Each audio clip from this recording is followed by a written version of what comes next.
निया बेटा, तुम नानू और नानी के साथ रह लोगी ना अच्छे से? हाँ, बस 15 दिन की तो बात है, फिर मैं मम्मा के साथ रहूंगी।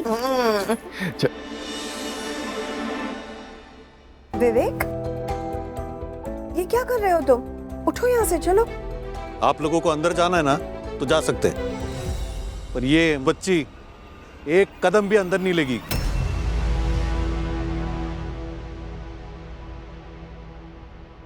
क्या बकवास कर रहे हो? होश में तो हो तुम? अरे पूरे घर में ना मैं ही होश में हूँ, बाकी सारे ना पागल हो गए, दिमाग खराब हो गया सबका। और आप इसे यहाँ क्यों लाए? ये राधिका के साथ दहेज में वहां जाने वाली थी ना, ससुराल। विवेक, तमीज से बात करो, बच्ची है, कोई सामान नहीं। और ये घर निया का भी उतना ही है जितना किसी और का। जरा समझाइए मुझे कैसे? अरे इस घर से और हमसे क्या रिश्ता इसका? और जब वीर और राधिका का रिश्ता तय कर रहे थे तब हमारा डिसाइड हुआ था ना कि शादी के बाद ये लड़की राधिका के घर जाएगी, हुआ था कि नहीं? फिर ये गलत पते पे क्या कर रही है? पहले तो तुम जमीन से उठो और अपनी सोच को भी उठाओ। शर्म नहीं आती ऐसे वाहियात सवाल करते हुए? वाह पापा, ये सही है। अगर अमीर लोग अगर ये बातें और हरकतें करे तो सही है, अगर हम करे तो फिर घटिया। क्यों? और एक बात बताइए, वीर की माँ इसी तरह लेटी थी ना दरवाजे पर, इसीलिए इस निया को आपको यहाँ लाना पड़ा। बताइए ना। तुम्हें कैसे पता चला वो? अरे वो सब छोड़िए ना, उससे क्या फर्क पड़ता है? ना तो वो घर हमारा था, ना तो वो परिवार हमारा था, और ना ही वो घर की दहलीज हमारी थी। इसलिए हम कुछ नहीं कर पाए, लेकिन यहाँ ये बदतमीजी बर्दाश्त नहीं करेंगे। उठो। तो इस लड़की को मैं भी यहाँ बर्दाश्त नहीं करूंगा, समझ गए आप? अरे अभी क्या अभी इसे भेज दीजिए। ये राधिका इसे यहाँ लाई थी ना, तो राधिका इसे रखेगी। अरे जाते जाते ये बोझ ना हमारे गले क्यों डाल के गई है? अरे ये छोटी सी बच्ची है, इससे क्या दुश्मनी है तुम्हें, और इसका क्या ही बोझ है? अरे आप उठाइए, बोझ उठाइए आप भी। आपके पास काम धंधा है? काम धंधा तो नहीं है ना आपके पास। तो कुल मिला के इस घर में सिर्फ एक ही आदमी है जो कमाता है। राधिका नौकरी करती थी, पर अब तो उसकी शादी हो गई। तो शादी के बाद वो नौकरी करेगी नहीं करेगी किसे पता? और अगर कर भी लेती है तो पैसे यहां देगी या वहां, ये भी तो नहीं पता। तो कुल मिलाकर इस खानदान को चलाने का, खिलाने का, पिलाने का जिम्मा सिर्फ मेरा है, करेक्ट? पर आप लोग ये बात क्यों नहीं समझ रहे हो? एक बच्ची मतलब और एक खर्चा, उसका खाना पीना, कपड़ा लत्ता, दूध, दवाई, अरे 1000 खर्चे होते हैं। आप लोग ये बात समझ क्यों नहीं रहे? अरे इतना आलीशान घर है, अरे भेज दीजिए ना उसे वहां। अरे किसी कोने में पड़ी रहेगी, किसी को फर्क भी नहीं पड़ेगा। और हमारा घर देखिए इतना छोटा है, और लोग देखिए कितने सारे हैं यहाँ रहने के लिए। राधिका को फोन कीजिए और कहिए उसे कि इसे लेके जाए यहाँ से अभी के अभी। विवेक, अरे कुछ भी बोले चले जा रहे तू। अरे मुंह खोलने से पहले कभी सोच तो लिया करके क्या बोल रहे नालायक। अरे तो इनको सोचना चाहिए था ना, इसे यहाँ लाने से पहले। तब मैं ही सोचूं। और वहाँ राधिका के आंखों में तो आंसू आए होंगे और बेचारी रोई होगी कि पापा अब मैं क्या करूं। और आपका दिल भी पिघल गया होगा, और आपने ना मेरे बारे में एक बार भी नहीं सोचा।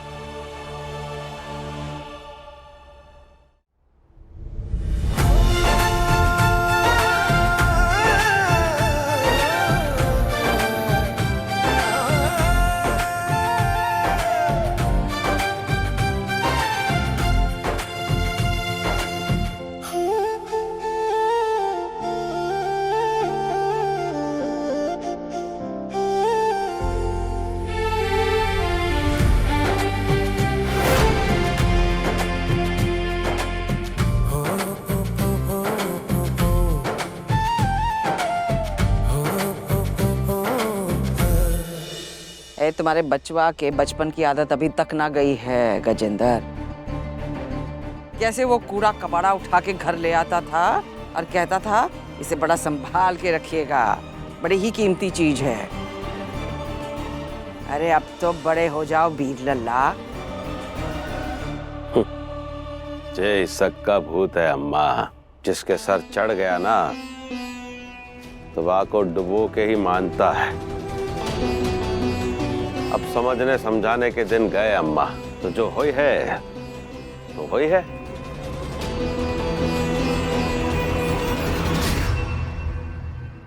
ऐसा नहीं है कि जो भगवान के सामने बैठे हो, भगवान की नजर सिर्फ उन पे ही रहे। जो ऐसे कोने में खड़े होकर ऐसी घटिया, ऐसी जहरीली बातें करते हैं ना, भगवान स्पेशली उन पे ही नजर रखते हैं और उनका हिसाब कायदे से करते हैं।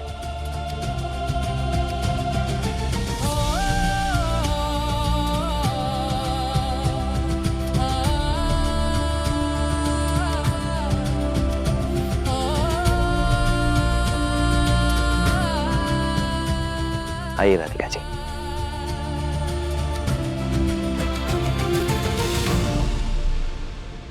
हम आप सबका आशीर्वाद लेना चाहते हैं, पर उससे पहले इस घर के नए नियम कानून आप सबको बताना चाहते हैं ताकि बाद में कोई कंफ्यूजन ना हो। दादी, मम्मी, दीदी और भाभी, आप सबको टीवी सीरियल देखने का बहुत शौक है।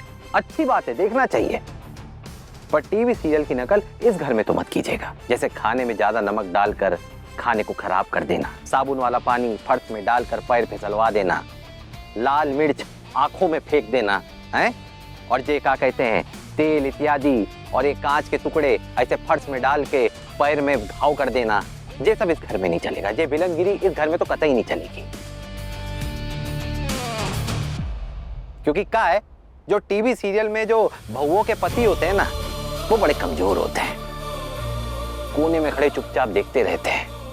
पर यहाँ हम हैं जो अपनी पत्नी के हमेशा 2 कदम आगे खड़े रहते हैं उनकी सुरक्षा के लिए। 24 घंटे अलर्ट रहते हैं हम, ताकि कोई भी हिम्मत ना करे हमारी पत्नी के साथ कुछ भी गलत करने की।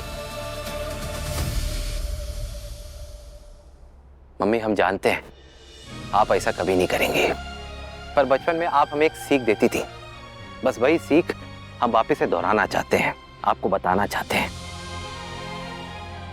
बुरी संगत का असर कहीं भी किसी पर भी पड़ सकता है, इसलिए आपको संभल कर रहना पड़ेगा। मम्मी, ध्यान रखिएगा। आइए राधिका जी, बड़ों का आशीर्वाद ले लेते।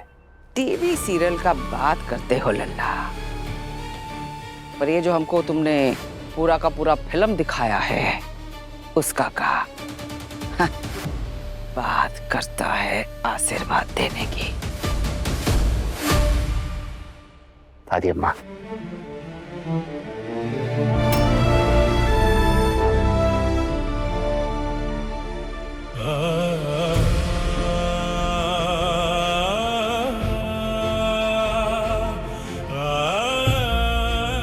पापा, बहुत बढ़िया।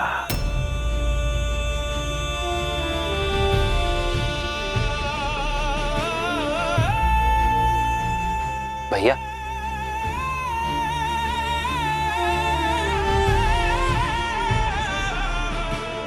मम्मी, कम से कम आप तो हमें आशीर्वाद दीजिए।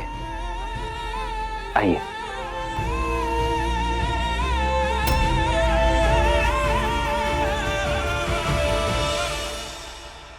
मम्मी, आप चुप काहे हैं? कुछ तो बोलिए।